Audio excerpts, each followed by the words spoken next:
عربی کے قاعدے سے رحمان کے معنی ہے وہ ذات جس کی رحمت بہت وسیع ہو، یعنی اس رحمت کا فائدہ سب کو پہنچتا ہو، اور رحیم کے معنی ہیں وہ ذات جس کی رحمت بہت زیادہ ہو، یعنی جس پر ہو مکمل طور پہ ہو۔ اللہ تعالیٰ کی رحمت دنیا میں سب کو پہنچتی ہے، جس سے مومن کافر سب فیضیاب ہو کر رزق پاتے ہیں اور دنیا کی نعمتوں سے فائدہ اٹھاتے ہیں۔ اور آخرت میں اگرچہ کافروں پر رحمت نہیں ہوگی، لیکن جس کسی پر بھی یعنی مومنوں پر ہوگی مکمل ہوگی۔ رحمان اور رحیم کے معنی میں جو یہ فرق ہے، اس کو ظاہر کرنے کے لیے رحمان کا ترجمہ سب پر مہربان اور رحیم کا ترجمہ بہت مہربان کیا گیا ہے۔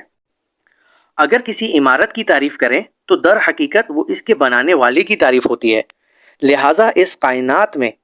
جس کسی بھی چیز کی تعریف کی جائے وہ بالآخر اللہ تعالیٰ کی ہی تعریف ہے، کیونکہ وہ چیز اللہ پاک نے ہی بنائی ہوئی ہے۔ تمام جہانوں کا پروردگار کہہ کر اس طرف اشارہ کیا گیا ہے کہ انسانوں کا جہاں ہو یا جانوروں کا، جمادات کا جہاں ہو یا نباتات کا، آسمانوں کا جہاں ہو یا ستاروں کا،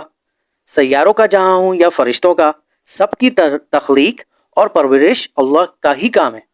اور ان جہانوں میں جو کوئی بھی چیز قابل تعریف ہے وہ اللہ پاک کی تخلیق اور شان ربوبیت کی وجہ سے ہی ہے۔ روز جزا کا مطلب ہے وہ دن جب تمام بندوں کو ان کے دنیا میں کیے ہوئے اعمالوں کا بدلہ دیا جائے گا۔ یہاں تو روز جزا سے پہلے بھی کائنات کی ہر چیز کا مالک اللہ تعالیٰ ہے، لیکن یہاں خاص طور پر روز جزا کے مالک ہونے کا ذکر اس لیے کیا گیا ہے کہ دنیا میں اللہ تعالیٰ نے ہی انسانوں کو بہت سی چیزوں کا مالک بنایا ہوا ہے۔ حالانکہ یہ ملکیت عارضی ہے، تاہم ظاہری طور کے لحاظ سے ملکیت تو ہے، لیکن قیامت کے دن جب جزا اور سزا کا مرحلہ آئے گا تو یہ ناقص اور عارضی ملکیتیں بھی ختم ہو جائیں گی۔ اس وقت ظاہری ملکیت بھی اللہ تعالیٰ کے سوا کسی کی نہیں ہوگی۔ سورۃ فاتحہ میں بندوں کو اللہ سے دعا کرنے کا طریقہ سکھایا جا رہا ہے، اور اسی کے ساتھ یہ واضح کر دیا گیا ہے کہ اللہ تعالیٰ کے سوا کوئی کسی قسم کی عبادت کے لائق نہیں ہے، نیز ہر کام میں حقیقی مدد اللہ تعالیٰ سے ہی مانگنی چاہیے، کیونکہ صحیح معنوں میں کارساز اس کے سوا کوئی نہیں ہے۔